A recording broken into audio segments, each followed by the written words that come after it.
What's up, everybody? Welcome to another Gregway. I, of course, am Greg Miller. I'm an internet nobody who answers your questions. Why did I say answers weird? Who answers your questions every Wednesday and Friday. You leave them as a video response, you leave them as a comment on this video, you tweet them at me, and I have a conversation with you because I'm so blessed to have you watch my videos. Answers your question. Today's question comes from Mark. Mark says, "Hey Greg, are we ever going to get the story of your trip to IGN?" Mark, this is a classic Greg Miller story. It's the first blog I ever posted on IGN, as a matter of fact. However, when IGN switched its blogging software technology over to that WordPress, there was a little accent mark on an E, and it erased the entire blog. So it's lost to the ages until now. So let's go back to the year 2007. It sounds like a long time ago, but nothing much had changed. I was living in Missouri, of course. I had gone to the University of Missouri, where I was an antler. And after graduation, I went to work for the Columbia Daily Tribune, where I was a general assignment reporter, and spent a year and a half on that beat until, on my 13th attempt on my Gmail, I got an email one night at like 9:30 from Jeremy Dunham saying asking if I was still interested in the PlayStation job.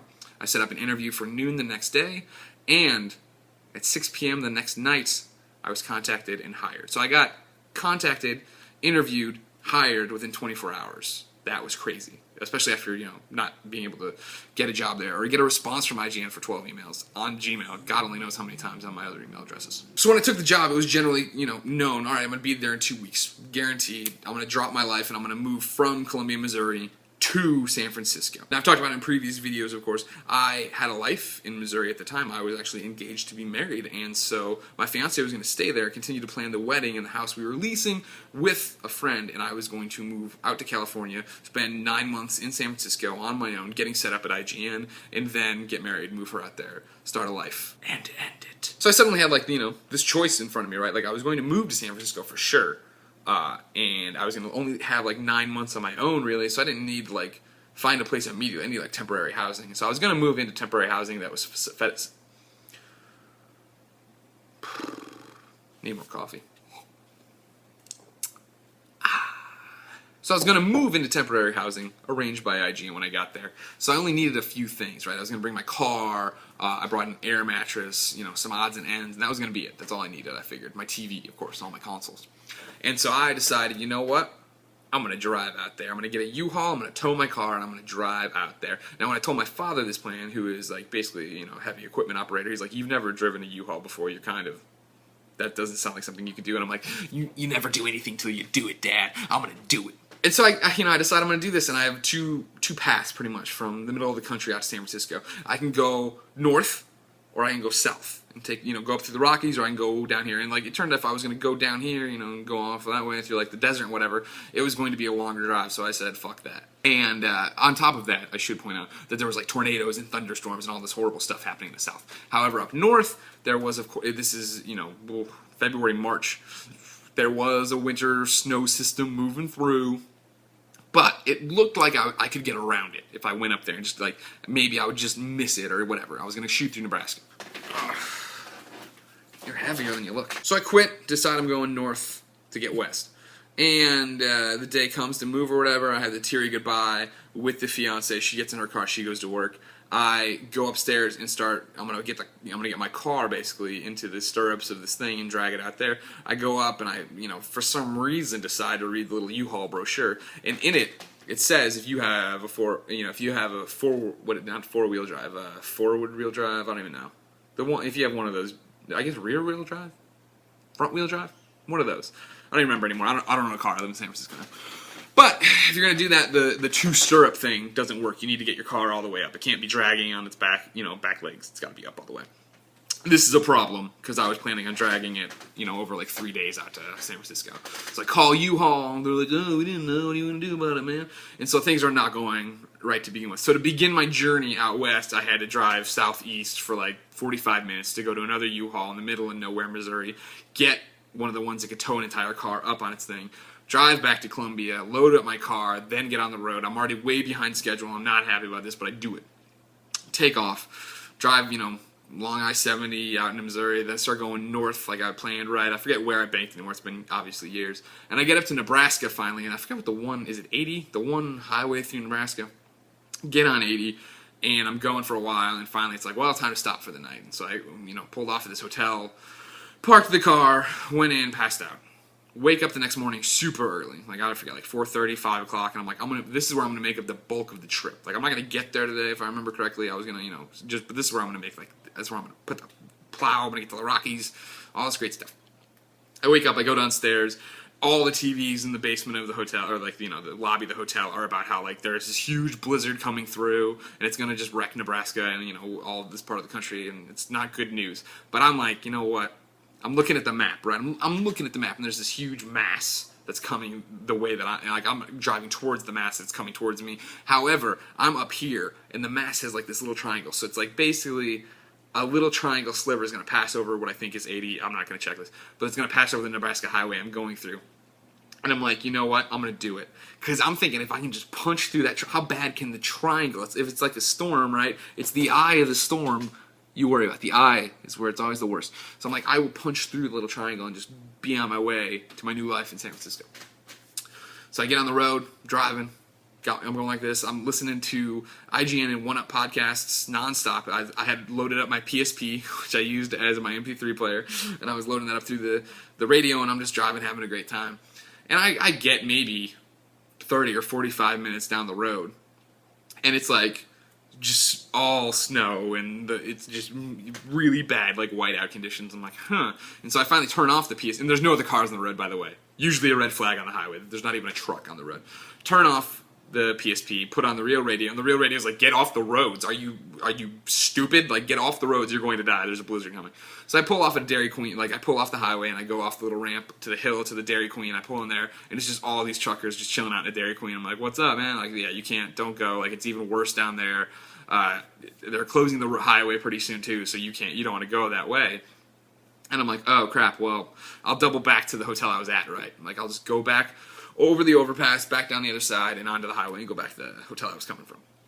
So I leave, I come up I'm coming up to the top of the overpass, and I come back down, and I apply the brakes to turn, and there are no brakes. I just keep going like that. It's all ice. The road is all ice. So I just slide past the on-ramp to the highway I was trying to get on to get back to the hotel, and now I'm just on some random exit in Nebraska. And so I'm like, well, this sucks. And again, now I'm driving a U-Haul, tractor trailer with all my stuff in it, and then I'm towing a Ford Mustang behind me. And I'm like, well, I can't reverse in this. Like, I don't trust myself on this ice, and to go all the way back up the hill with the car and then do it. I want to go forward, and I want to make a circle and come back at it really slow and get back on that way. So I'm like, I will drive further down this road until I find a parking lot, like a post office parking lot, a church parking lot, something big, or, a Walmart or something like that, where I can swoop in and go and swing around and come back out. So I start driving down this road. Again, whiteout conditions. It's all just coming in. It's still pitch black. The sun hasn't even really come up yet, and it's all just snow in my headlights. And I'm driving down this road, man, and it's like, half a mile, or I'm sorry, it's like a quarter of a mile, half a mile, 2 miles, and there's nothing. Like, this is desolate farmland. There's just, like, empty fields everywhere. I'm occasionally passing a trailer here, like, and then another trailer a quarter of a mile, 2 miles down or whatever.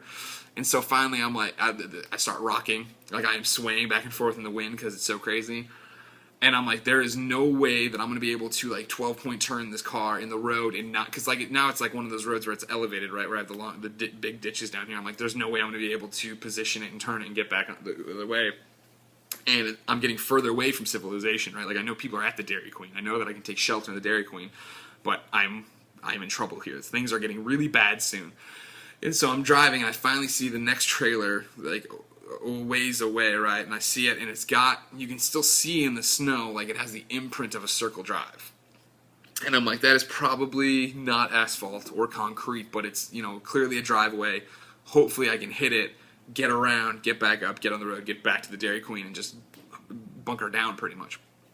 And so I pull off in front of this trailer, see the circular drive, get down there, get into the circle, and then, like, I don't even know, a quarter way through the circle, just stuck. It's just mud. It's all mud. There's no asphalt here. There's no nothing. So now I'm in a U-Haul towing a car in front of a trailer house in the middle of nowhere. There's nothing else in sight anymore, and I am stuck in this yard. And so I scream for a bit and pound on the steering wheel. hop out, and like it's one of those you hop out and your feet touch and there's like it's just all mud. You're like, okay, well this is really really bad. Like, what am I gonna do here? How can I possibly? What am I gonna do? Like, it's blizzard too now. It's like full on. I am in way over my head. I am not an adult for this kind of life. So I walk up to this trailer house, right, and it's not in the best of shape. And I walk up there and I knock on the door. And thank God, a man named Earl opens the door, and Earl's he's an old gentleman. He's an old soul, and he basically answers the door, and he's like, "Hey," and I'm like, "Hey, I'm so sorry, I'm stuck in your driveway. Can I call someone?" He's like, "Well, I can probably pull you out. I have a tractor," and I'm like, And I look over and they're like this tiny little tractor. It's like, I'm like, if that's your tractor, it's not going to work. Like, you're not. And he's like, no, it'll work. Don't worry. I'm like, all right. Like, he's clearly a real dude. Like, I'm not a real dude, obviously. I'm a marshmallow man, right? This guy is like a farmer. He's living in a trailer in the middle of Nebraska. He knows something's up. So we go out there. And sure enough, he just gets a chain, and then he gets the little tractor, and he connects the little tractor to the frame of my truck. And I'm like, I don't know, man. I'm towing a car too. He's like, no, it'll work. We climb in there, and like I hit the gas and I'm spinning the wheels, and he goes over and he has this piece of plywood that his trailer is elevated, obviously, so he had these wooden steps up to it, and then he had this plywood basically around the base of the wooden stairs, because I guess a bunch of feral cats had been going in there and like living under there. And so I don't know if it was to keep the cats safe or keep them out, but he had it there, and it smelled like cat piss. It was covered in cat piss. And we're putting it underneath the wheels. Nothing is happening. The tractor is not moving this at all. He's like, all right, well, come on in. You can call, figure out what's going to happen. So I go in there, open his yellow pages, use his phone, and like the closest, they're obviously these are, Nebraska's used to highway stuff. So there's all these people who towing a big rig, towing a giant tractor trailer, the kind of stuff I'm running. The closest one is in Kearney. It's the next big town where it actually has some stuff. So I call there and I'm like, hey, yeah, I screwed up and I'm stuck here. And the lady's like, okay, yeah, we can get to you in 8-9 hours, maybe 12. And I was like, what? And she's like, yeah, there's a blizzard. They've closed the highway. Even if you could have gotten further down the highway, it would have been completely closed. Probably was closed where you were and you just didn't know. And I'm like, well, that's really bad news. And she's like, yeah, it's bad here. Everything's broken down, blah, blah, blah. She's like, so yeah, we'll, take your cell phone. We'll be hopefully in touch with you in 9-12 hours, something like that. And I was like, okay. And so I'll never forget hanging up the phone, deep breath, and I turn around and I'm like, Earl, gotta ask you for another favor here, man. And he's like, what? And I'm like, I'm stuck here. And he's like, you can totally hang here. What am I gonna do? Kick you out in the snow to die or whatever? So for the next 8 hours, I sat in Earl's trailer with him watching March Madness through snowy antenna ear TV and having the trailer get rocked back and forth. And it was odd, to say the least. We finally get settled in there, and I was like, all right, I'm gonna go to the bathroom or whatever. And I go back to he's like, oh, it's back there. I'm like, okay, great. So I go back there in the trailer to the bathroom, and I walk in, and I go to the bathroom, and his bathtub is filled with coffee cans that all have water in them. And then next to the sink, more coffee cans with water in them, but then like a bunch of different bottles of soap, dish soap there.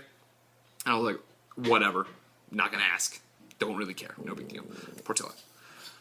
And so, do my business, leave, come out, I pass his bedroom, and it's just a mattress on the ground with all these torn out Playboy centerfolds on the walls or whatever. And I'm not gonna judge. And that's the important thing to point out here. For all intents and purposes, Earl saved my life here. So nothing I'm saying here is to, well, man, this guy's a weirdo. It's just not what I was used to, not where I expected my trip to take me. Thankful he saved my life, though. Go down, sit down, we're watching TV. Finally, he's like, do you want a cup of coffee? I'm like, I would love a cup of coffee. And he gets up and he goes to the TV, and there's a coffee cup on top of the TV, and it's this is the TV, this is the coffee cup, obviously. Great visual aids here. And he grabs it, and he goes, and he breaks it off. It had been glued to the TV. There was gunk at the base that had glued it to the TV. He's like, gunk. And I'm like, okay. And he's like, oh man, I should probably wash it. And I'm like, I can wash it. You don't have to wait on me on top of keeping me alive. And he's like, okay, great. So I take the mug and I start to go towards this kitchen. He's like, oh no, I wash my dishes back there. I'm like, oh, in the bathroom. And he's like, yeah. I'm like, that's why all the dish soap is in there. Thinking man, you are. Wash it. Have some coffee. It's fine. It wasn't, fresh brewed or anything. It was, it's coffee. It did what it needed to. And the whole thing, of course, is that I just wanted to sit there and play my PSP and lament life, right? But like Earl wanted to talk, and I don't know how many visitors Earl got, so he told me about his girlfriend and all these other things and stuff, that women who liked him, and his niece and all these other things. He was a lovely man, very, very nice. But I kept getting phone calls, and I'd go take them in his kitchen. And like there were basic rules of fire safety. I don't think Earl had been briefed on. He had a gas stove, so he had pilot lights. But on top of the stove, he had piled newspapers, like just years and years worth of newspapers were piled on top of the burners for some reason. And like the whole reason he's washing his dishes in the bathroom, I think, is because the kitchen sink was just like piled with dishes and just completely out of commission. And so I'll never forget that I'm on the phone, and I'm of course talking in code. I'm talking back to the fiance back home, and she's like, "Well, how is everything?" I'm like, "It's good. Earl's totally cool. I'm okay. He's putting me up. They're coming for me soon." She's like, "Well, at least you're in a nice place." And I just go, "No. It's like, "Oh, you're not in a nice place." I'm like, "Nope, not." And while I'm saying this, I'm looking at his griddle, which had like, for somehow, like, where you make pancakes if you're not a chef or whatever, a little griddle he had on the side counter, and like the edge of it had like been bent, and all the grease from like bacon and stuff had just been like pooling up on the ground. It was just like a pile of grease on the ground that had been there for a while. And I'm like, no, it's not a nice place, but again, I'm okay. I'm alive. Any port in the storm, Earl is an angel for taking me in. Thank you so much. So that's what it was. We sat there and chilled out forever and ever and ever and ever and ever. And finally, the phone rang, and this is like 8 hours later. And they're like, "All right, we're going to come get you now." Like, Kearney wasn't far away from where we were.